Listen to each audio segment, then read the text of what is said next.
good shit. What led you though to the UK, and like what exactly is the field of work that you go into? Let's give the listeners some insight.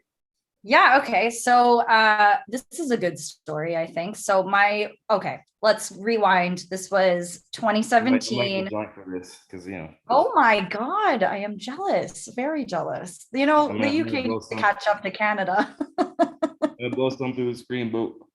There you go. Woo! Thank you. Thank you. I can smell it from here. Thank you. Yeah, so let's rewind. It was 2017. I had just ended a relationship that I had been in for like 4 years. The guy is still like, lots of respect for him. He's a wonderful guy, cared about him a lot, but I just didn't really feel like he was my end game anymore, even though I was so convinced that he was. Like, I realized that like I wanted somebody who had a little bit more, I think, of a backbone, a little bit more ambition, things like that, because I'm a very strong presence, as you can probably know from knowing me. But yeah, so I ended up ending that relationship, ended up seeing some dude for a little bit who I had known from the past, and he just kind of fucked me around for a few months. And then I ended up just being like, you know what, I need to leave the country because I clearly don't know what I'm doing with myself at the moment. And at the time, like I was what you were saying, I was with a network marketing company that was offering nutritional solutions, and like I had been using the products for, my God, since 2012. And I still love the products, love the company, And the love the year was company. supposed to end. Yeah, isn't that weird? Oh my God, do you remember that? They're There's a only about conspiracy they're theory only about about that 10 as years well. off. Yeah. Yeah. So yeah, we at the time, because I was with that company, I knew that they were launching in the UK in May of 2017. And at that time, I wanted to go and travel. Some of my girlfriends were like, you should just go solo traveling. Like, it's the best thing for you. Like, a bunch of girls who had done it. And obviously, my dad was like, oh, I don't like this idea, because he's like proper Italian. And he was like, no, we're not going to do that. And yeah, I went. And what ended up happening was I said, okay, I'm going to go to England because I know that they're opening in the UK. I said, one of my girlfriends who used to study at the University of Windsor, she was getting her MFA in acting in England. So I was like, okay, well, I'll go and visit her at the same time, kill two birds with one stone, and just, live my best life. So I did that, went to London and Dublin. And when I was staying with my girlfriend, she was like, okay, we're going to go out. And I said to her, I was like, listen, I didn't find me a Gerard Butler in frickin', Ireland. So like, we need to find me a man today, because I was like, I was at that point in my life. I'm not going to lie to you. Like, my self-esteem was like at the floor, like genuinely at the floor. I was like, I just need to, get this other guy off of my skin, and I just need to have like a fun time in Europe. So I was like, we need to find me a one night stand. That's what's happening. And she was like, great, on it. We're going to do this. Not a problem. We went to the pub, and she said to her girlfriend, she was like, okay, Vanessa needs to get laid tonight. Like, let's get her, with some guys. Like, I don't know. So I guys love from how her class. girls can just do that. I love how girls can just like, okay, I guess we're fucking opening up shop. Whereas Yeah. like, we gotta fucking have tact and like suave and like a little bit of game and style. There's all these little factors. Yeah. That we're just easy to, I guess, manipulate. Not manipulate. That's No, freaking it's not awful. manipulate. It's more of a, how do I put this? It It's is a bit that of a you game. well, you guys don't have to approach as much. Like, we typically are the ones that have to approach because we're hunters by nature. You know what I'm Right. saying? I only hunt for bargains and buffets, so that's a little different. You But know, those are I both great. I don't know. I kind of let the ladies come to me, because just to go back to the self-esteem thing, I mean, I think changing environments and even just changing the people around you is so crucial to that. It Because is. up It until is. like maybe a couple of years, like 2 years ago, I didn't think I was good looking at all. Like, I didn't, when somebody said like, oh, you're really good in this or whatever in this, I would fucking not believe them. Because maybe it's Yeah. just like, maybe it's the artist in you, or like maybe this is from your acting chops. Like, when you're becoming another person, or I guess when you feel like you're kind of playing a caricature of yourself, it doesn't feel sincere. You know what I mean? So you were Mhm. looking for sincerity, is what I can gather, right? Yeah, that's pretty much what it was. And it was just kind of like, yeah, I think at the time, I just remember thinking like, why am I being so mean to myself? And honestly, I'll get to it in a second, but basically what ended up happening was the guys from her class were buying me drinks, et cetera, et cetera. And I was like, not really into them. And I was like, oh, they're a bunch of actors. I can't do this. Like, I really cannot. Like, I just, oh no, Four, like I four cannot do years of it. actors. Can you explain to the general public like what? Because not all actors, obviously, we're talking. We're generalizing, but like some of the actors, like what were your experiences with that? Was it just a very fickle thing, or? You know what it is? I think for me, and this started like right when I started my BFA degree. First of all, BFA, like any sort of theater program that's very like conservatory style mixed with like university academics or any sort of theater school, it's very incestual. And what I mean by that is that, you're stuck with the same 20 people every day for hours. And like especially when you're getting like your BFA in a place like Windsor, for example, that's very, yeah, again, it's conservatory style training. Like we were having like 10-hour days between like classes and actual like rehearsals, right? And like rehearsing with each other for classes and for different projects and things like that. So off the bat, it's a very kind of incestual intermingling. So everybody ends up fucking each other, and it's like the worst. And the reason why I say incestual is because you literally become a family with these people because you're with them all day, every day, right? And you see them at their absolute worst, and then you see them at their best. So it's family, but family fucking each other. It's really weird. It's like So the show yeah. Big Brother, basically, but like Yeah, no, it's exactly like that. And I think for me, I guess I had slept with one of the guys in my class, like in like the third week of school, because you're 18 years old, being like, woo, like you're horny, whatever. So you do stupid things. And like I remember after that, I was like, why am I doing this? Oh, it wasn't even that. I was seeing another guy. Oh my God. I was seeing another guy, and oh my God, I had to go to therapy after him. Like it was actually awful. And he was also in the drama department. And like, I just kind of got this idea that I was like, I feel like these men are too much like me. And also they're very like, at least the guys that I was like physically attracted to, I was like, you're just not where I see myself with anymore. I don't know. You just It want was something different. was it like a mental thing too? Because you said they were too much like you. I think that's interesting too, because the term or phrase is opposites attract.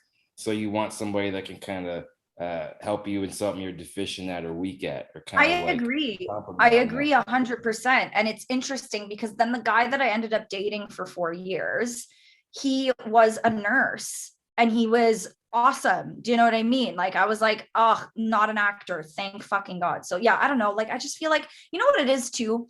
A lot He of only has actors to are act like actors. he likes changing people's diapers and smelling shit for 12 hours. That's the only acting he's done. Yeah.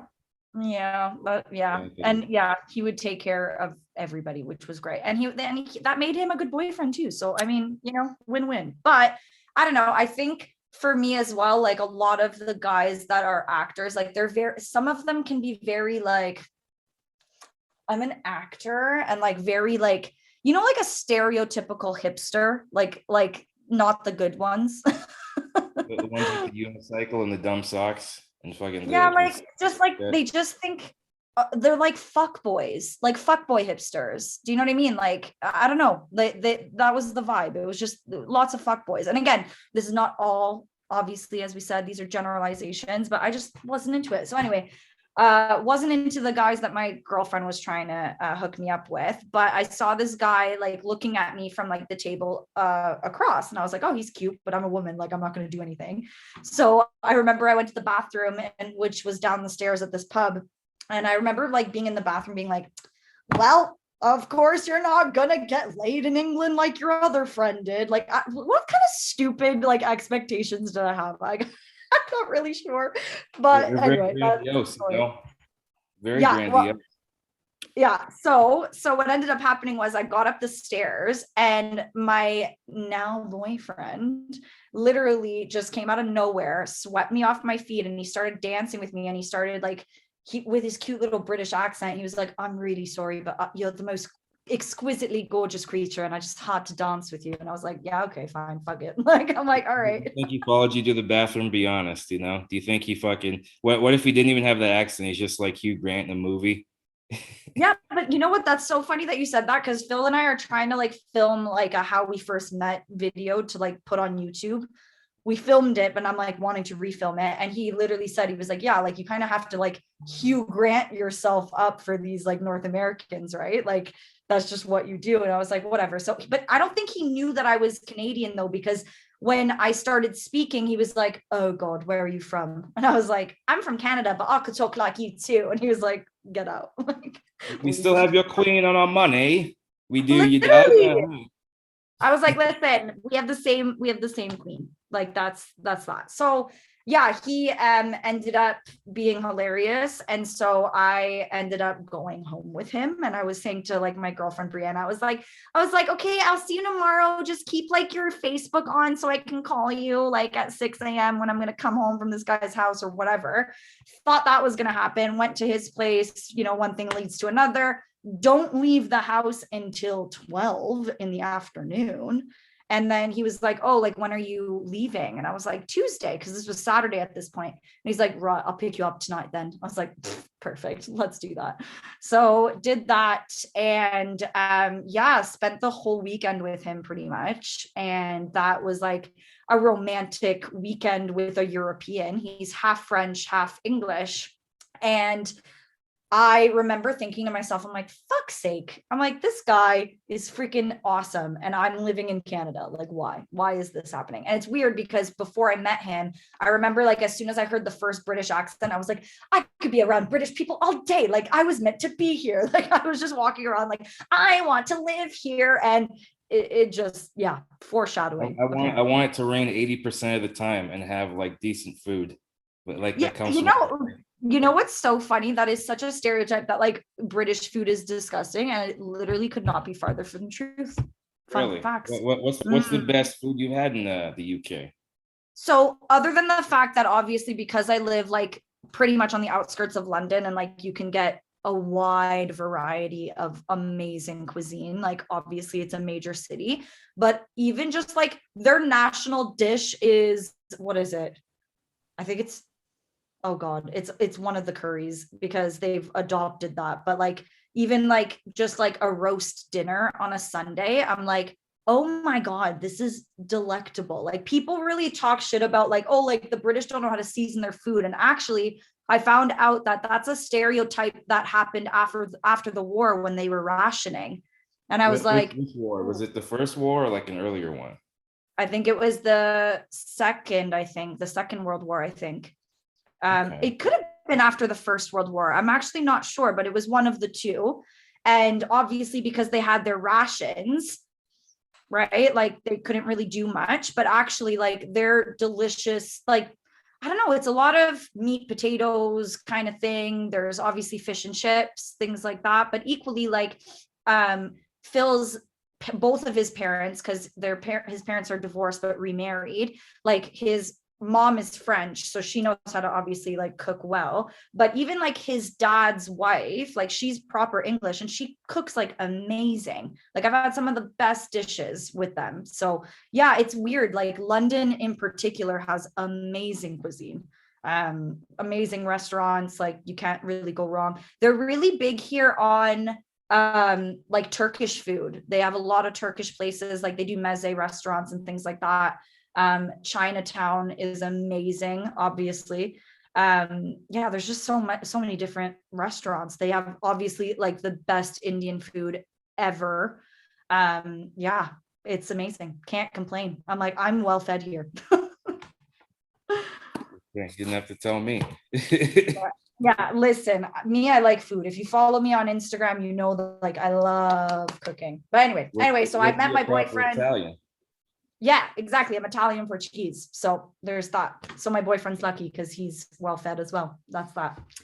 But yeah, we just kept on talking pretty much. And like obviously, like I left on the Tuesday that was back in May. So literally yesterday was actually the 4-year anniversary of the day that we first met, which is insane. Yeah. So I'm like, how did this happen? And it was insane. So obviously I was pining for a guy like across the ocean, which was weird, but he was obviously equally pining over me, which was nice. And we just kept on talking. And like, he came to visit me in Toronto in August. And then he was like, I really want you to come for New Year's. So I flew out for New Year's and he took me to Paris. Prior to going to Paris, he asked me to be his girlfriend officially, did back and forth long distance until, so that was what, January of 2018. We did long distance until I moved here in April of 2019. So yeah, that was a whole journey. And now I'm here. Yeah, that's pretty much it. That's great. See, like, see, love can be all around the world, and like that gives me hope for humanity right there. Honestly, Aw. if there could be any, I guess, silver lining or anything like that. Look at me, I'm all emotional because I'm a little stoned. This is beautiful, man. That's when you know the shit's good, you know? Oh, it is. I fucking go hard up here, especially if you see my Instagram stories. I've said this on many podcasts, or just in general. Sometimes I forget the camera's on me, and I'll just like be staring into the distance.